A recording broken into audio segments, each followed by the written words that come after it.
Mastercraft on the beat. Go.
Diaspora, entertainment, government, and you know me facility, and you know me kalaka.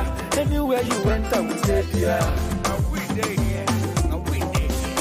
I walk out, I never see beautiful people. Oh my God, I'm money. They put them up on the money.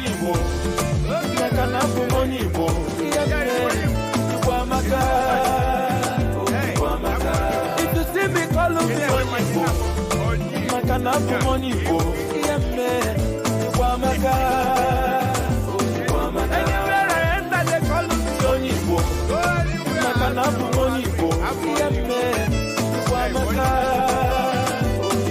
all over the world, they call me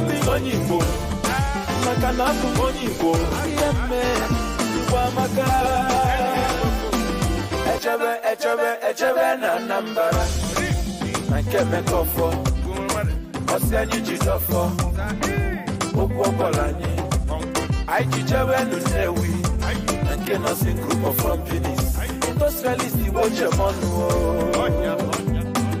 Echebe nukofia Ateze lupo Osenyi jisike Okwokolanye Aichichewe Enugu Eba muru flavor Onye wundi woche monu I walk I never see beautiful people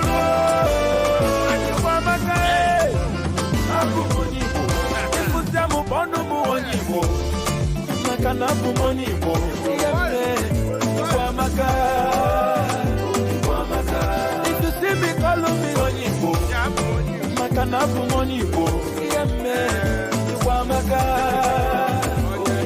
Anywhere I enter, they call me Onyibo. Makanapu Monibo.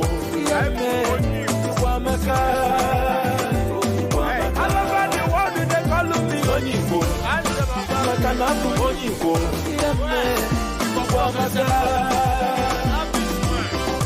Mastercraft on the beat.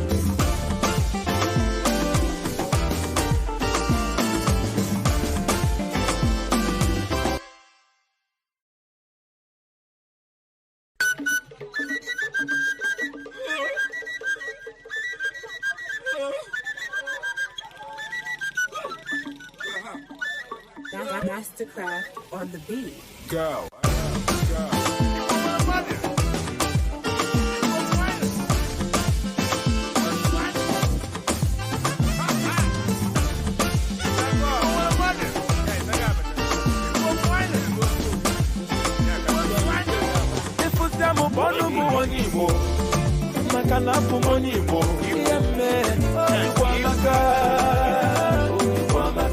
If you see me, call me Onyibo. Makanapu Monibo. Anywhere I enter, they call me Onyibo. Makanapu Monibo. All over the world, they call me Onyibo. Makanapu Monibo.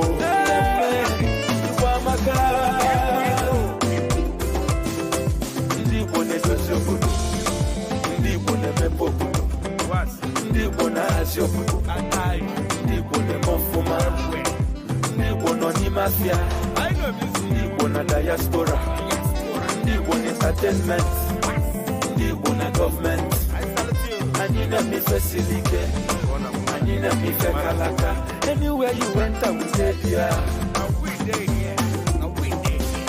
I walk I never see beautiful people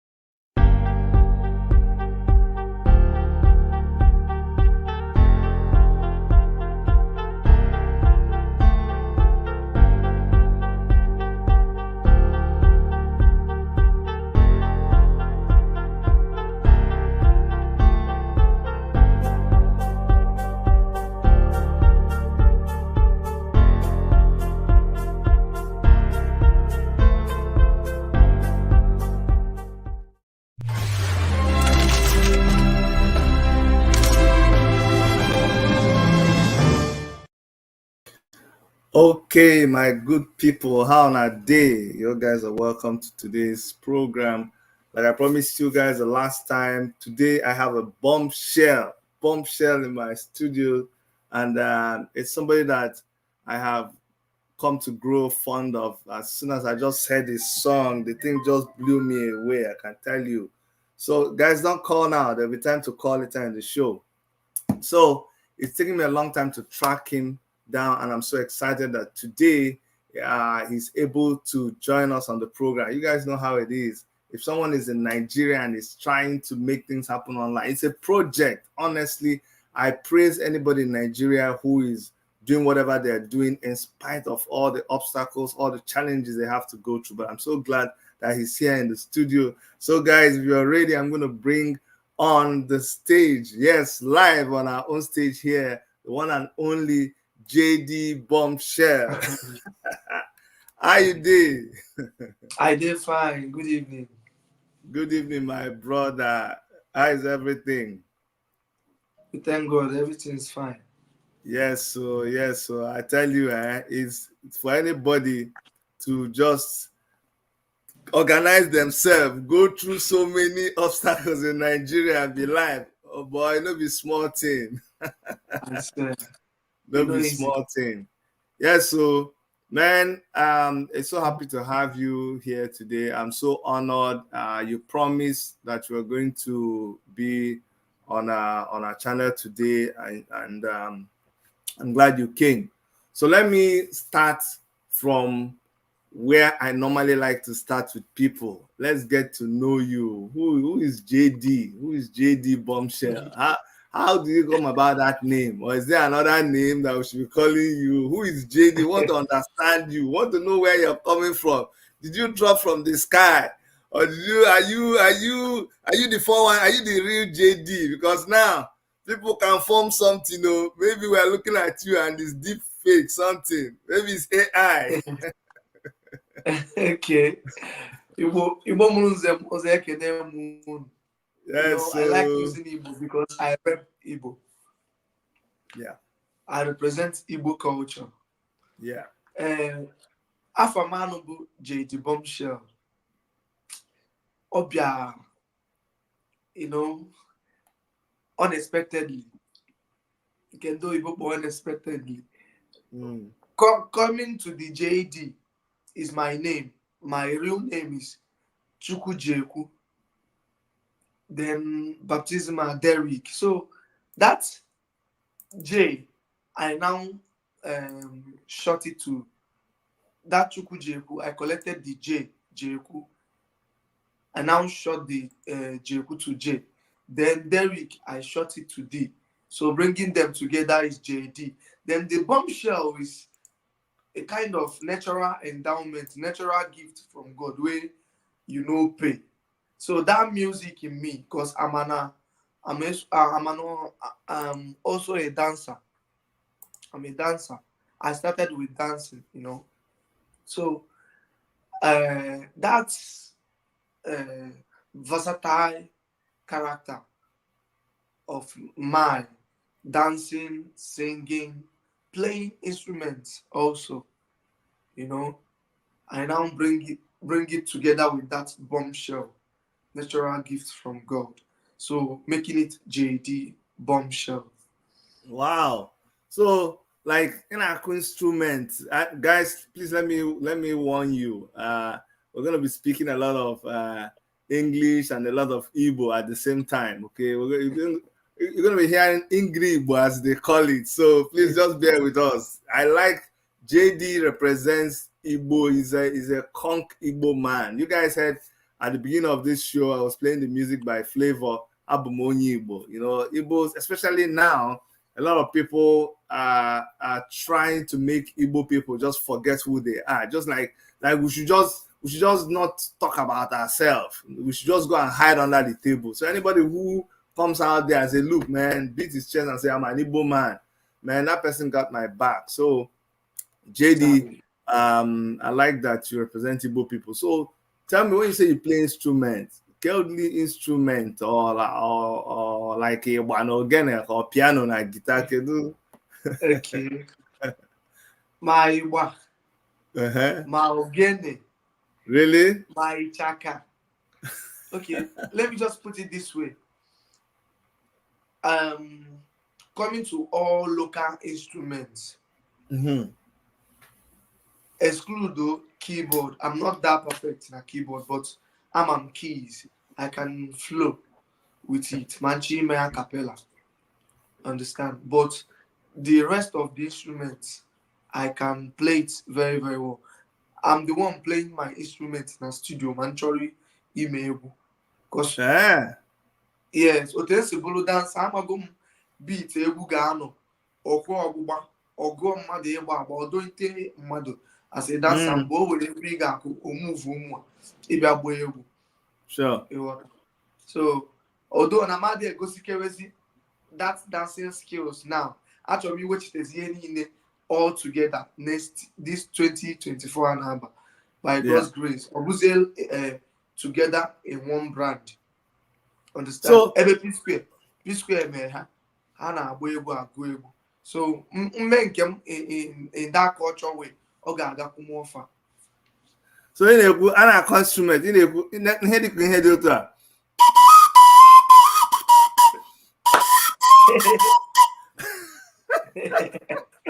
Oh man. I don't know what Joe. I'm not a word.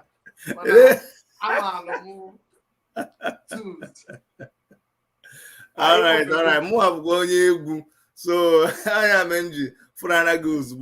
The thing just shock. I'm saying, no, this guy. I like this guy. Anyway, for those of you who are watching us and you're wondering, this guy is normal, you know, I want to. There's so many songs, but this particular one just they shock me. So I'm going to play that song so that you guys can understand, because some of you've not seen him before, you don't know who we're talking about. So I'm going to play this music and we're going to come back and talk a little bit more. So just enjoy this music by Jaydee Bombshell.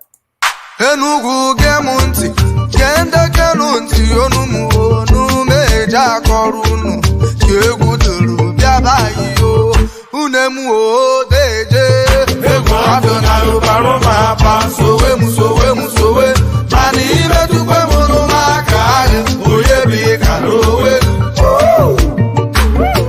egu mana benugu bayi yo ona waya neba o agabe soyana Oboyemu wa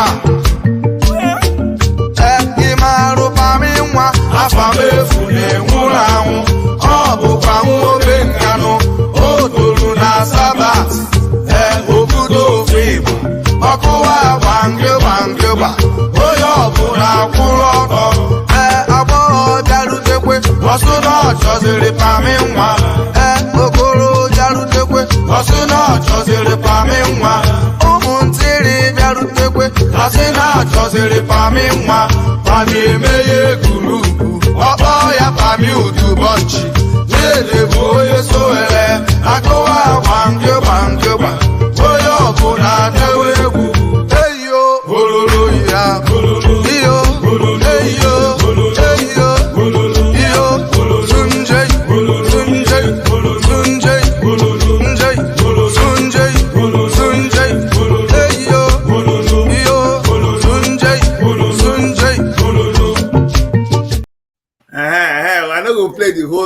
that and you see the quality of this one is just low resolution. It's deliberate so that if you want to get the real quality, you want to get the full sound, go to Jaydee's YouTube channel. Go see, I'm sharing it on my channel because the thing about you, I like about YouTube now is that anybody can share your thing, but you will get the revenue. I hope you set your system up like that, right? So that anywhere it's being shared, you get revenue. Yes, I think so because my management once told me that. Because when we brain jota be na use use ya na content use kuze ya shoot video Yes. complete movie Yes. Obo as Dental King, but he Yes. did not even give me Credit. you know, the song by this guy, yeah, or blah blah blah. But later on, when I'm about taking steps or correct is your we are always here the this thing because I better go on YouTube so that they will do the legal way. Yeah. Or here the song, you know, the video. Okay. But for YouTube, but your management, I'm talking with your management. Since I have contact with them, I will also ask them. The one about YouTube is that you can, once you set it up correctly, and also get a copyright, okay, when digital digital signature on it, when digital digital stamp, so that anywhere mother play the music, it will take revenue. You don't have to block it, you don't have to stop it. It will automatically, because you might like you watch Afrobeat, if not a mix everybody. Exactly. Yeah, so DJ mix. Exactly. So those DJ mix, they allow it because the DJ makes a little money, but you make the bigger money. YouTube makes money, you make money, DJ makes money. So you don't stop people from sharing it, okay? Because we want to get it out there as much as possible. Let it spread out there. Yeah. So let's talk about this song now. I'm not the song I did go before, but why did you choose it to redo that song? Okay, what is about the song? Okoto carry I plan on you least song within my memory. Okay. So egwu mmesi. Egwu bia mesie. Afọ egwu ahụ ewepụtebe m egwu afọ ya bụ egwu ọma. So because inspiration m ji ede egwu bụ anything na-eme. Egwu m na-abụnata storyline either na ọkụ my hair.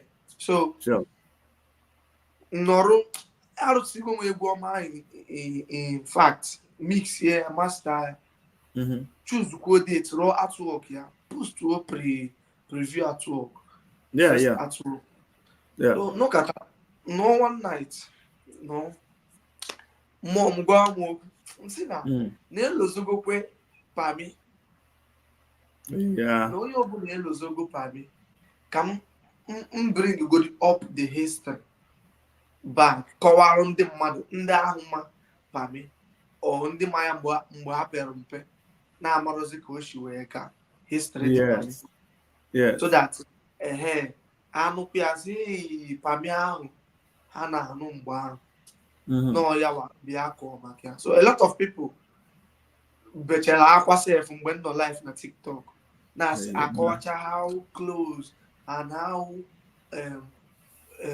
joy ha na-ewe ma a na-ege egwu pami ma ọ bụ on stage. So nọrọ the akụkọ na-abịa m n'isi nsị na okay ka m welu egwu ama ama pami gụgụ a na-akpọ unemu so nwe ozie dị egwu wee tụgharịwazie ya wee wetazie that storyline o just na flow fia dị ma arụ koso oye na afia arụ sef bie na aka dị ele yes nọrụ ọ na-abịa Enugu gemu ntị ga-elekere ntị onu mu n'ọkata verse 1 na bụrụ maharụ Pami nwa afa mefu na-enwu na akoshi bịakata bịa netwọk ahụ afọ mgbatị ya nkịtị fụọ gbachie the recorder m ji rekọdụ ya bụ ọbịa urukwe one day spirit ahụ abịakwa ege m gee the recorder complete izie ya ihe fọzọ bụ ebe ahụ ngo ọya sempele eburu m ya n'obi wee baa studio mana anọziri na studio wee sị na ihe a na-abụ tragedy ma ọ bụrụ na school music school ni ọ bụ tragedy message so n'ụbọchị iwe comedy at the end ka ọ cheer people up because na Pami otego ọnwụ past tense recognition so wee tiewezi da sesempe but the storyline she ga amarom ka m kwuo na Pami just si na mmemme ha biko because elozogwu adịghị agụzi ma egwu ya onye ọbụla na-agụzi new pattern that song the thing metụta mmadụ and otu esi kwuo the story ọdịmọdị that's again and all the simple and straightforward and all called the akụkọ very just summarize there quickly got every very punchy and it may be the song nwere ka mmadụ ga-eji gwa egwu esi ka ego ya style just what na-egwu ahụ otu ahụ maybe her there that's and yet you told the story the thing aga very well that's egwu before egwu a ga-abụ a major hit I'm telling you just get it to her somewhere ọ ga-abụ a major hit you know because sometimes ọ na-abụ if we work very hard on ihe ga-abụ hit ọ bụzie nke dị on the side bụzie ga-abụ a major hit the egwu a na-akpọ the egwu na 86 countries in this world. Okay. The egwu that is see no na ụmụ akpata oyi. It must ever be surprising now. But I'm not Pami face to face. More egwu I got to them about him. Can confess, Diana. I'm not that story at all. Honestly. Just okay, check and call Pami no do bunch. Kedu help with the connection? Okay. Afame Funa Neke. Beabu, the founder of Pami Udubonj. Yawa be Bazia fam Pami Udubonj. Okay. So, Yameleji Bowalia Pami Mwa. Oh, yeah. So, quand on Bezia we Jaydee bu Emeka Okoli take over. Okay. Imana from Akoga Ganjimana onye Nkanu. Because mu aboy ozala. So we say onye Nkanu. So you have one them work all the time and you know you go bobo onye udi. How did onye Nkanu? Okay, go aboy ebe. Ndị mmadụ ajụ ketego ma ajụ ejigodi ya mee argument story ịnụ ma ọ bụ ti ya mee ego anọkọta anọrụ somewhere na-eme argument ihe nna dịgwa ha bụ na m na-erep Enugu ebe ọ bụla akpọ m n'Enugu nza mana the truth bụ na abụ m onye Eziagụ. Okay. Mom. Ikwu nne m bụrụ Udi ya na Nkanu bụ nwanne ịma na ewere Udi bụ ya na Nkanu bụ nwanne afa abazie mụọ m na n'ike ka amụ onye merụ ma irebere Enugu ewe ọbụla asị maka Eziagụ dị na asụsụ ahụ Udi dị na asụsụ ahụ. Yes. Ịma na Nkanu dịkwa ya ọnụ ọzara n'Udi bụ ihe gbakọrọ ịma na ọkpatụ a na-akpọ nwaanyị ọzara ọkpatụ oke so ọkpatụ ọzara si na ọkpatụ wee pụta ọzara afa Ngwuyi na Anike Ngwuyi bụ ya bụ nwanne Who going? So anyway, we are who are finally. Hey. Oh wow. Oh wow. So now I really want to appreciate you for what you're doing. Can you going forward now? Can you help with your vision? Can you bunuche you might achieve? People like Zoro. Zoro another person. Okay, Zoro Pota. No, just stand there and no represent their 042 and it worked fine for him. People like our man now. Or Cola Boy, or Flavor. Mba, ọ bụrụ Flavor. Flavor, 042 produce go know ndị mmadụ. Yeah. Our man now, hey, ya na Zoro na Flavor agụ n'egwu. Let's go to Fino. Yeah. All these people now have got their own. Kedu ebe gị ma na-achọ take your own too? Ha, maka Chineke bi n'igwe. Maka aja anị. Ihe m kwuru, ekwuru m ya, kwuchie ya ike, and so far na ndụ dị, I will make it come to reality because ịma na asị na ọ bụrụ mgbe mmadụ kpere ekpere kpechaa ekpere ị ga-etupụrụ n'ụmụnọ ọ bụrụ ụmụnọ ga-eweta ege all practicing eziokwu you make it work out. So yeah. Onye bụ my role model na-abịa na culture bụ Shidodo Nwatede. Ama mme Shidodo. Ọ dịkwa nke ma a na-akpọ egwu a lot of people. Anatago m obodo Germany. Anatago m obodo Germany. Ọ bụ egwu ọzọ ti ndị Igbo na-azụ asara oku na nnọ Igbo ewere eze chacha. Ama m ka. Oh, nna. I know. No ogene. So, yeah, my role model. Ndị aworo. Shidodo now.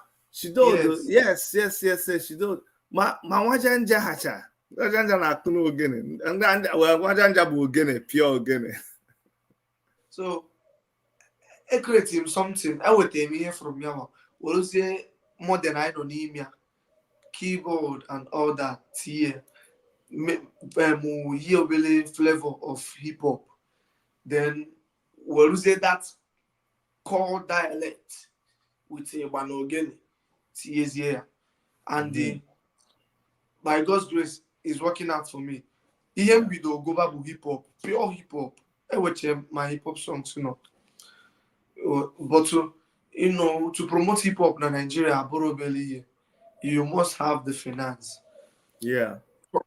One cultural song as Django, special dedication for someone, or go viral like before Mbata, 100 followers na Instagram. More but as Instagram the next day, we call 1,000 followers. They go boost to like challenge. Yeah. I remember with the TikTok. So another one. Oh yes, we can bring what I use. Bagam bam. Oh, go egwu ahụ. Okay. All my song. On your YouTube channel. Yeah, on YouTube. But maybe a video, official video. Yeah. But So, I may just try. next year, by God's grace, every dogon kita sewe plans and budget for next year. Chukuyendo. I will be dropping my EP. Then EP, I'm gonna be the mafanga where I'm okay. Akukonko Erika. Akukonko. Oh, we she drop for Christmas. I open or drop one nature. Or drop on Saturday. The Egubu Imagon Akawamu Ndi Igbo bụ ndị ije. Yes. So Igbo ga apa ofu akpa crossing bag me travel. Vuju aka me ma we bi runata. Na the whole tribe. Nke a bụ eziokwu. Nke a bụ eziokwu. So akụkọ ka m kọwa na dị egwu kwa. Ndị Igbo bụ ndị ije. Kedu afa ihe na ga? Kedu afa Kedafa the song. Achom Okay. for that. Oh yes. Oh Um, yes. oh yes, eh? Okay, Yes. anọ m na your Hannah. Now, am I Page. game? Ka m bata na the YouTube channel. Ka ndị mmadụ makwa ebe your YouTube channel dị. Okay. So, akwa your YouTube channel bụ na ihe a. Yeah. Akwa ị na-afụ ya? Yeah. Akwa ị na-afụ ya na-egosi? Okay. I hope ị na-afụ ya. Okay. So, guys, go and subscribe. This is Jaydee Bombshell's YouTube channel. So, piano, Jaydee Bombshell official lyrics, Jennifer Logo about piano.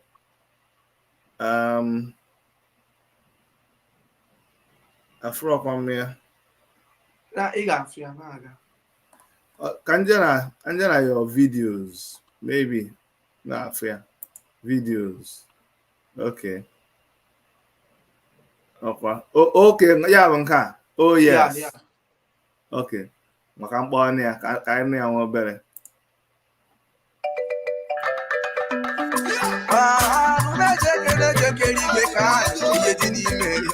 Sunday Mbawugu, Oko Shisha Mama, Obele, Okorone Chokori, Loya Jaluga Jenu, Aporocho, where Sunday Mbawugu, this I indeed, Pado Wine and Nenu, one of the Bombshell, one Jam, was a chairman of the DK, to make it.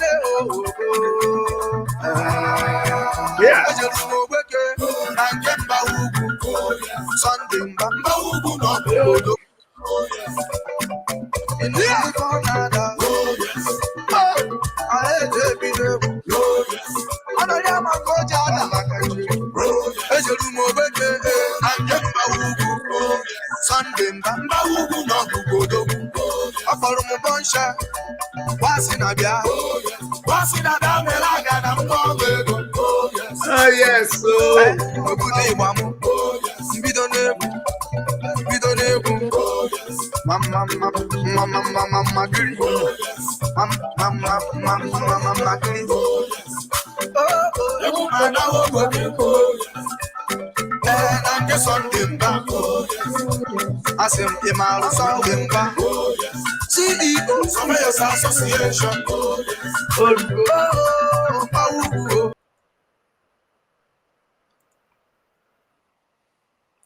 Okay. Man, you're going to go so many places, because the Afrobeat bido the mother na they take go there for granted. Now, Afrobeat they take go over the whole world, and here like is from Afrobeat, they create their own niche. They go, I see but I'm on piano. They don't know now. Always cause them about all the different areas now. Something can like you go the like you say KC that Oja piano home. Okay, that Oja piano alone, but Igbo very far. Now, Igbo entertainment and Natawago East. All the Yoruba artists now such as Igbo Negua, one after the other. Then fast in Kahogo, Okay.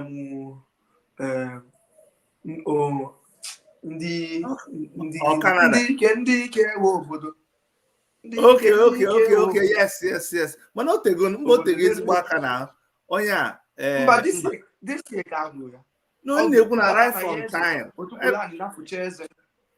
Onweka entertainment isi ma ọ na-erugharị flavor oge flavor pụta ngo dị agbadosie okwu na n'ike bịa wube then onye ọbụla ma olumide ha oge final olumide so final na-eme oge anya na final kụ egwu ọ sụchara Igbo na the tin David agụkwa ọsụkwa Igbo na his own David normal every time ọ na-etinye Igbo maka Somewhere Igbo lineage na their family. Then Yeah. kita akwa, I like na ọ na-achịtegokwa azụ again because o nwezi oge ọ dịka guys ndị Igbo onye ọbụla is lost especially mgbe afrobeat bịa no ịma na afrobeat bịa with Yoruba well ọ bụrụ sọ Yoruba na ya ọ na-adaba so ọ dịka a ga-asị na o hit musicians na-asụ Igbo mana kịta with ọja piano and ọ dịka onye bido ịgba piano kwa Akụme ịgba piano. okay go ahead with ịgba piano so with all those things now ọ na-enyezi onye ọbụla opportunity to express themselves. You know, I like it. And you guys are doing so well. So why your plans? What should you be expecting? If guy nigga come out with an LP, get other things so that I check. By God's grace, talk. You know, man, again, Emana, that this music industry, what they had, like, if not for the love more for music, I brought type name social media, like in able to take my life na social media. Yeah. That's Mandi, you know, a lot of people will, you know, you'll be attracted to a lot of people. I know. So, honestly, I think in they will not connect you, because our contact book everything. Sure. I'm a number a citizen of US. But the woman she got viral, like he got to the extent now 86 countries around the world. I'm a mere government. I came go. Understand? As in mambo attention, because now maybe my record label with me and my management.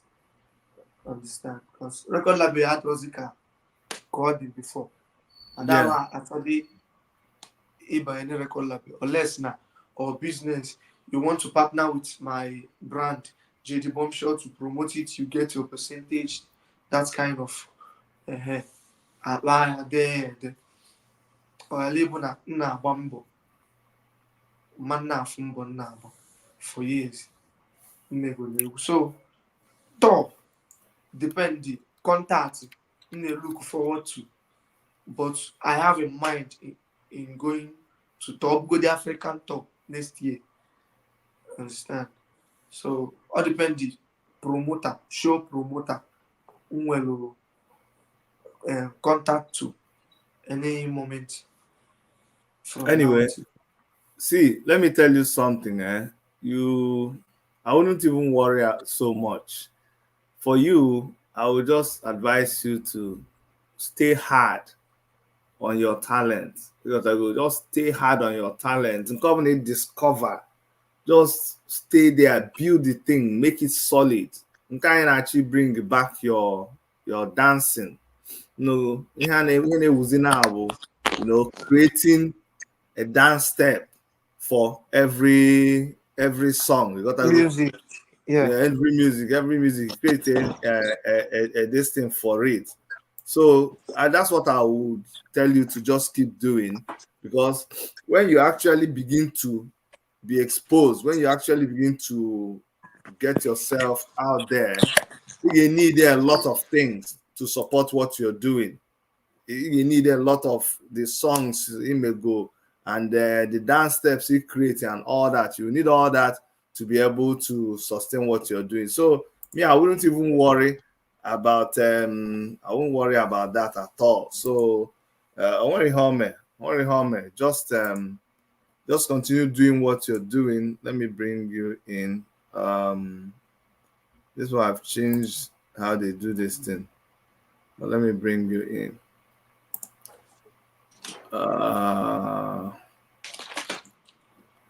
Okay. Guys, I'm trying to bring Jaydee in. They've changed everything in their new layout. Okay, he's back.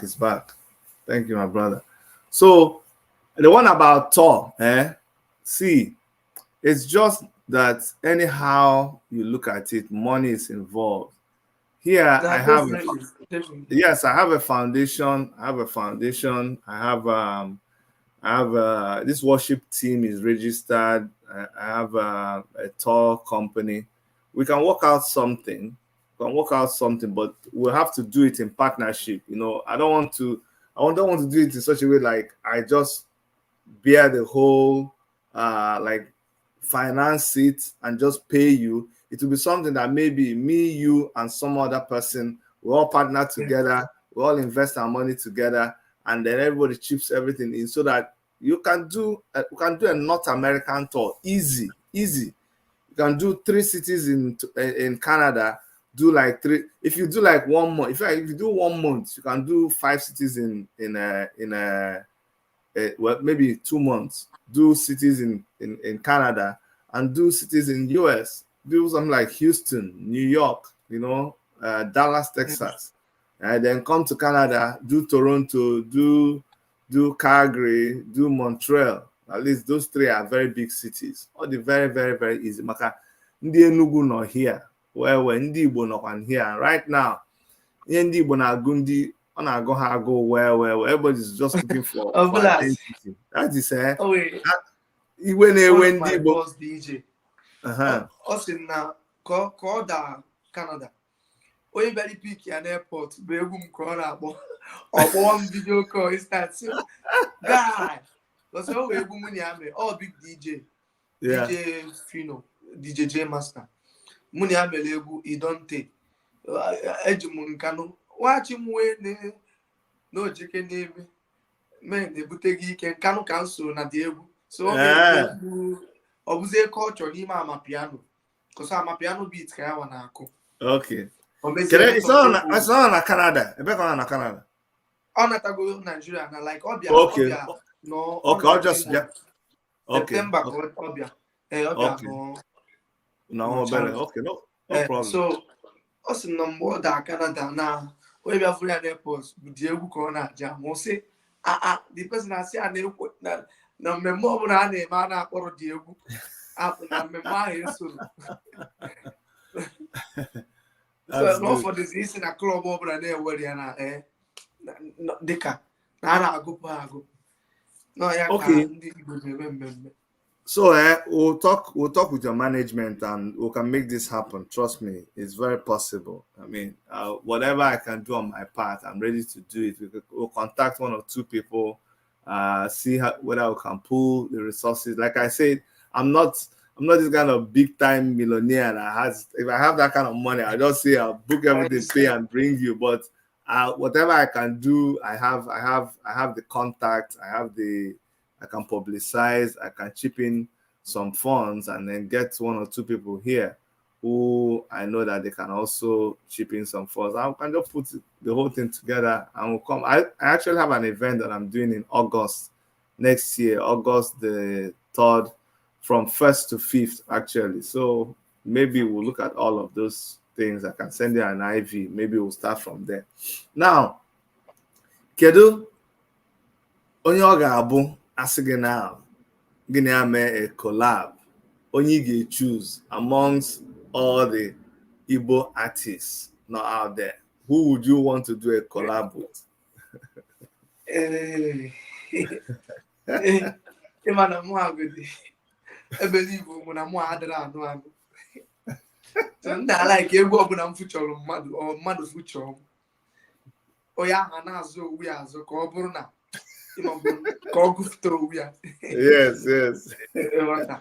Because owu ya na-akpọ ụta ndị be anyị atụ ilu nna dị ejiche ilu nna atụ echi ilu n'egwu ada m amadị mgbe m na-atụ ya ada m ama mgbe m na-atụ ya. So the ilu na bie na-emezi as in a lot of people are not sure ụfọdụ akpọrọ like na m dị this young wee na-agụcha all these kinds of. How old kid?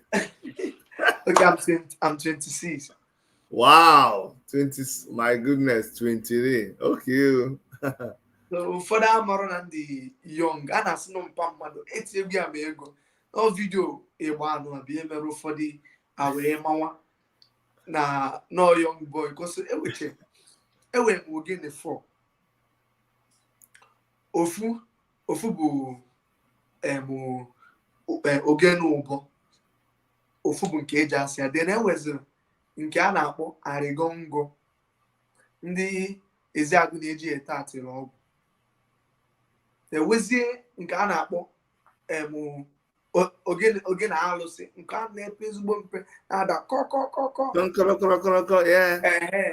so ha ncha na-aba n'egwu m ịghọta so as I don't know my dream even mgbe nwa dịchago the ihe niile mvu wee pụta because half be the half ka eji afụ quarter nwa dịcha I go still open music school just for practical na much emụta ka esi akụ ogene just for practical m ga na-amụzi dancing both hip hop and culture because agba m hip hop gbaa culture mgbe ana m afụ ya because ana m afụ ya na-egwu gị ịgbakwa the traditional one emekwa ya nke a na-enweta nsị na so no, but I can't thank God enough. I don't know what to thank God with. Ụfọdụ na-asị mba na ịgba in particular na ọgwụ dị ya nke hapụgo arụpụta asị na onwe mma nji a na-akpọ mmanya na club na the man kpọ 5 casket and no ịgba ka eji ebutere ya dị mma so the guy nọ ebe ahụ mamụ akpọ m sị m voice note sim Jaydee na m ga-agwakwa ha ebe njezi ga-ebute ibobo nka nsị a na Chukwu na-ebere onwe ya aha na ọbụrụ na ọgwụ adịghị ele egwu na biznes ọgwụ na ọgwụ le na-ada ọsịsọ of course ị ga-akụziri anyị nwecha cultural group here mana anyị nwere onye na-akụ ogene ị ga-akụziri anyị mụ asef achọrọ m ịmụta ka esi akụ ogene na-asị ya ama m akụ nwa obere mana achọrọ m ịmụta ọfụma so anyị ga-akpọ ndị otu anyị imere anyị ọ bụrụ one video imere anyị ka esi akụ ya na ka esi asị ya enidi ka ọ ga-adịkwa n'izu ụta eme ka esi akụ ya iche ịghọta eme ka esi akụ ya iche mee ka esi asa ya iche onye na-akụ ya kụwa ya onye na-asị ya emewe mistake ọ ma mba ya na timing unu ga-amaka unu ga-esi eme ya unu emere anyị onye na-akụ anytime m ga-eme the video m ga-achọ onye na-asa ogene yes a na-eme the theory ọ na-aga once biko anyị need ya because anyị na-eticha mmọnwụ ebe a na ha ọ bụrụ obele ihe ị mara anyị na-eti mmọnwụ chee ka nchọ before anyị end ya aga m achọ ofu mmọnwụ anyị tiri ebe a ngosi gị mmọnwụ anyị tiri ebe a Igbo Day na mmọnwụ karị ka onye si na-emere Igbo Day o nwere ndị mma igwe culture a na-agba egwu na US so ajere Igbo Day okay mba anyị nwere Igbo Union ebe a anyị mere Igbo Day na Igbo Union here and that is the thing well the thing will know. I'm trying to go there and show you if mong I bupụta na the thing. I'm telling you, Cheka, even just this weekend, but okay, let me share this one. If was there I may here. You are man I need because I say I need because the man not seeing the man unlike in the by it's not just an name because of YouTube or because of YouTube. I thought because of okay Kedenka.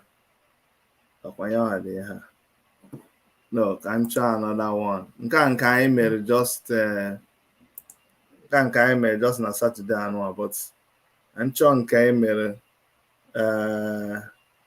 ezi oge emere nke a mgbe emere Igbo ebe anyị na-etinye egwu gị kedu ebe videos dị ịfụ na anyị nọ na nwaanyị na-atrai kwa hia ọnụ a na-eme na-enjoy culture ịma ndị ebe a na-etekizi ya for granted ọ ihe a na-afụ no steady so mgbe ọbụla mmee ya ọ ga na-atọ unu ezigbo ụtọ. Hey, ọ na-atọ anyị ụtọ nke dị egwu sị ejikwa m egwu ha anyị na-emekwa otu ọbụla o kwere anyị eme okay ka m share ya here okay ọ nọ here already ka m share the thing ka m mee ya ka ọ dị large.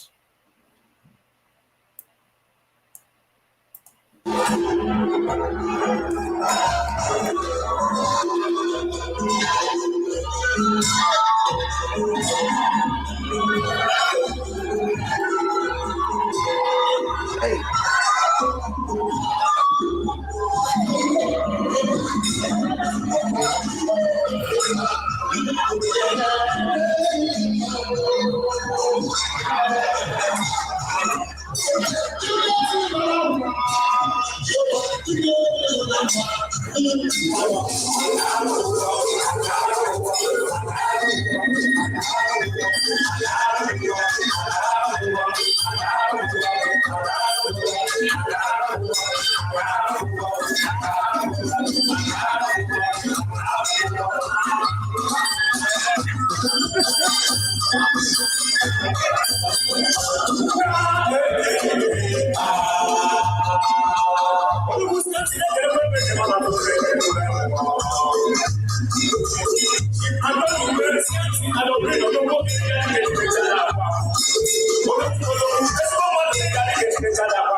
Oh man. You won't believe in the I'm telling you. And after one may have very responsible people, which are doctors, lawyers, very, very responsible people. I'm telling you, that is when I just at all. Somebody like me, I dream I'm former president in the Enugu State Association here. So I dream me here, but I culture at all. Mba ọ dị ụtọ na ọ dị ụtọ onye anyị hapụ omenala gị ofuo anyị ọ ga-enwenata ihe ị ga na-eme ya ndị China na-amụzizikwa ụmụ ha Igbo of course now of course anyị ma the funny thing bụ ọ bụ n'ime ha omenala gị ọ ga-enwenata ihe ị ga na-eme so ọ ga-enwenata ihe ga-efili ya ọsọ imewezie nke ndị ọzọ ọ ga-enwenata ihe ịma nọ na nkịtị maka akwa ị na-eyi o nwere akwa ị ga-eyi okwu ị na-ekwu everything ọ ga-enwenata style nne ị na-eri and ọ bụrụ ọ bụghị nke gị ị mara nke onye ọzọ so that's the way it happens. When you promote my video na Lagos ebu m okpu ọnụ nze m ngafe na onye Yoruba sị m ọmọ Igbo ntị ha no Igbo ka m bụ na m na-represent my yes. Yeah, Jaydee, thank you so much for coming. I'm so glad that we had this interview. Now that we promote on me too much because of here network. The last time, but kita I've got everything the perfect. I'm so happy that the video worked out perfectly.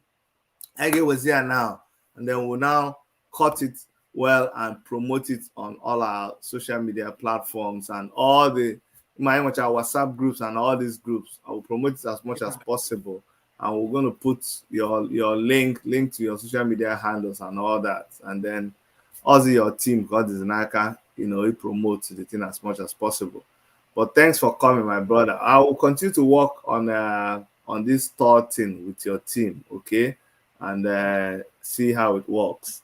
Biko, can I hear your fans as we end the program? And tell us about your social media handle too. Okay, Igbo mụnụ nze m ọzọ ekene m unu. Maka na asị na agadi nwaanyị dị aka nka na-egwu ọma agba. Ebe ọ bụla ị nọ nakwa na-elote ebe isi abịa.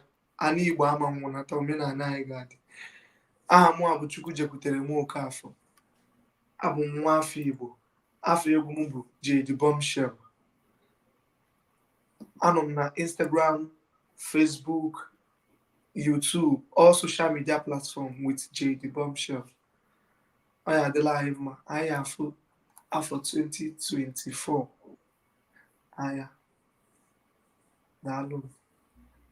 Dalu, my brother. Thank you so much for coming.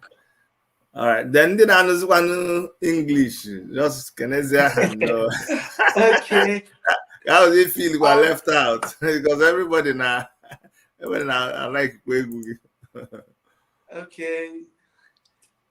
What's up, ladies and gentlemen? It's a boy Jaydee, aka What a Bombshell. I want to use this medium to thank you guys for supporting me and loving my music. I pray we all see the goodness of the Lord and we all will meet again 2024. Let our work of hands bless us. Thank you very much. I wish you guys good luck. Thank you so much. Ngwana, thanks for coming, okay? I'll see you some other time. All right. Okay, guys, that was Jaydee Bombshell. We've been trying to make this this interview happen, and finally we made it happen, and I'm so happy. You guys go out there and support Jaydee. I'm gonna actually post his okay. Actually, Tunde Ednot, it says it's a song to promote our Igbo culture. Tunde Ednot actually featured him. Atlanta Global Traffic Jam. Okay. Also featured him. So many people have featured him, but please go out there, look for Jaydee Bombshell. Just promote the young man. He's doing so much to promote our culture. I like it when people, they don't care. They first of all think about promoting our culture. That's what they do first. You know, they don't think about themselves. They just think about promoting our culture. That's what I like about him, and that's why I am willing to do whatever I can to promote him. I'm going to be sharing his I'm getting his link so I can share it here. So guys, this is his link. This is Jaydee's link. So please, if you can click on this link wherever you are, and then go there and follow him.